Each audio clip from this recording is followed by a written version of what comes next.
ಮುಂಚೆಯಿಂದನೂ ಯಾವ ರೀತಿ ನಿಮ್ನ ಸಪೋರ್ಟ್ ಮಾಡ್ಕೊಂಡು ಬಂದಿದ್ರು ಅದೇ ರೀತಿ ಯಾಕೆ ಹಾಯ್ ಎಲ್ರಿಗೂ ನಮಸ್ಕಾರ. ಎಲ್ಲರೂ ಹೇಗಿದ್ದೀರಾ? ನಾನಂತೂ ಸಖತ್ತಾಗಿದ್ದೀನಿ. ಎಸ್, ಇವತ್ತು ನೀವೆಲ್ಲರೂ ನಮ್ಮನ್ನ ಇಷ್ಟು ದಿನ ರೀಲ್ಸ್ ಮಾಡೋದು ನೋಡಿದ್ದೀರಾ, ಹಾಗೆ ಯೂಟ್ಯೂಬ್ ವ್ಲಾಗ್ಸ್ ಮಾಡೋದು ನೋಡಿದ್ದೀರಾ, ಆಮೇಲೆ ಶೋ ಅಲ್ಲಿ ನೋಡ್ತಾ ಇದ್ದೀರಾ. ಸೊ ಇದೇ ರೀತಿ ನಮಗೆ ಅವಾಗಿಂದನೂ ಸಪೋರ್ಟ್ ಮಾಡ್ಕೊಂಡೇ ಬಂದಿದ್ದೀರಾ. ಇನ್ನು ಮುಂದೆನೂ ನಿಮ್ಮ ಸಪೋರ್ಟ್ ನಮಗೆ ಬೇಕು. ಏನಪ್ಪ ಅಂತಂದರೆ, ನಾನು ಮತ್ತು ನನ್ನ ಫ್ರೆಂಡ್, ನನ್ನ ಸಖಿ, ಸೊ ನಾನು ನನ್ನ ಫ್ರೆಂಡ್, ಇವಳು ಜಾನ್ವಿ ಅಂತ ನನ್ನ ಫ್ರೆಂಡು. ಸೊ ನಾವಿಬ್ಬರು ಸೇರಿಕೊಂಡು ಒಂದು ಹೊಸದಾಗಿ ಏನೋ ಒಂದು ಶುರು ಮಾಡ್ತಿದ್ದೀವಿ.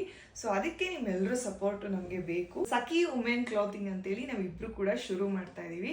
ಸೊ ಇದಕ್ಕೂ ಮುಂಚೆ ನಾವಿಬ್ರು ಜಶ್ಮಿತಾ ಡಿಸೈನ್ಸ್ ಅಂತೇಳಿ ಸ್ಟಾರ್ಟ್ ಮಾಡಿದ್ವಿ. ಯಾವಾಗಂದ್ರೆ ನಮ್ಮ ಮಗು ಊಟಕ್ಕಿಂತ ಮುಂಚೆ.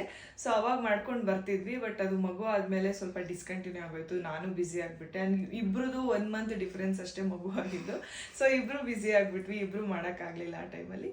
ಸೊ ಇದಕ್ಕೋಸ್ಕರ ಈಗ ಇಬ್ರು ಶುರು ಮಾಡ್ತಾ ಇದೀವಿ. ನಮ್ಗೇನಂದ್ರೆ ಜಸ್ಟ್ ನಿಮ್ಮ ಸಪೋರ್ಟ್ ಬೇಕು ಅಷ್ಟೇ. ಹೊಸದಾಗಿ ಪೇಜ್ ಕ್ರಿಯೇಟ್ ಮಾಡಿದೀವಿ, ಸಖಿ ವುಮೆನ್ಸ್ ಕ್ಲೋತಿಂಗ್ ಅಂತೇಳಿ. ಪ್ಲೀಸ್ ಅದನ್ನ ಫಾಲೋ ಮಾಡಿ ಫಾರ್ ಮೋರ್ ಅಪ್ಡೇಟ್ಸ್. ಅಂಡ್ ನನ್ನ ಒಂದು ಪೇಜಲ್ಲೂ ಕೂಡ ನಾನು ಕೊಲಾಬ್ರೇಟ್ ಕೊಟ್ಕೋತಾ ಇರ್ತೀನಿ. ಸೊ ಏನೇನೆಲ್ಲ ಪ್ರಾಡಕ್ಟ್ಸ್ ಇರುತ್ತೆ ಅಂತೇಳಿ. So need all your support. ಏನಂತೀಯಮ್ಮ? ರೆಡಿ ಇದ್ದೀರಾ? ಇವಳು ಜಾಸ್ತಿ ಮಾತಾಡಲ್ಲ ಗೈಸ್. ಸೊ ತೆರೆ ಹಿಂದೆ ಇವಳು, ತೆರೆ ಮುಂದೆ ನಾನು. So need all your support. Please ನಮಗೆ ಸಪೋರ್ಟ್ ಮಾಡಿ and bless us. Thank you.